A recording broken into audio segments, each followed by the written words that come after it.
Jasmine Curtis nagsalita na tungkol sa hiwalayan ng kanyang ate Ann Curtis at asawang Sir Erwan Heussaff. Isang nakakagulat ngang balita ang sumambulat ngayon sa ilang mga pahayagan at syempre sa internet tungkol sa umano'y hiwalayan ng isa sa mga respected at sikat na couple sa showbiz, Ann Curtis and Erwan Heussaff. Tila talagang shocking revelation ito sa mundo ng showbiz dahil wala ngang nag-expect na hahantong sa hiwalayan ang relasyon nila, lalo pa nga at may anak sila. Nagsimula nga ang paghihinala na wala na ang mag-asawa nang magsimulang maging emosyonal noon si Ann Curtis sa Showtime noong madalas pa siyang nakikita sa show.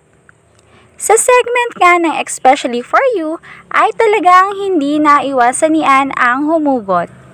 Kung saan sinabi niya ngang ang isang relasyon ay hindi perpekto, dadaan talaga sa mga pagsubok at talagang kung minsan ay may masasaktan. Lalo na nga at hindi inaasahan ang mga nangyayari.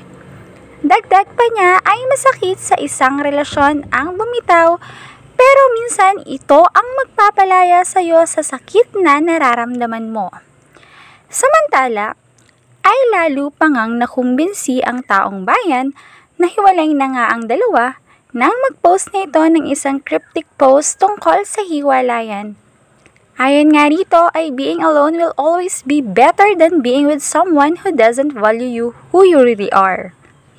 Samantala, ay emosyonal namang humarap sa press con ang kapatid ni Ann na si Jasmine Curtis kung saan ay inamin nitong may pinagdadaanan nga ang kanyang ate. Masakit daw para sa kanya na nakikitang nahihirapan ang ate niya lalo na nga at may anak itong si Dahlia.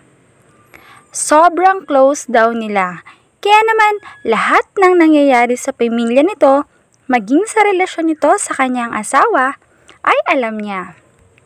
Pagsisiwalat pa ni Jasmine, totoong mayroong hindi pagkakaintindihan ang mag-asawa at talagang on the rock ang kanilang pagsasama.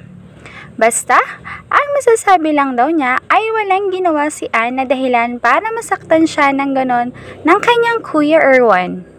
Lahat daw ng pag-aaruga at pagmamahal ni Ann dito ay ibinigay niya para sa kanyang pamilya.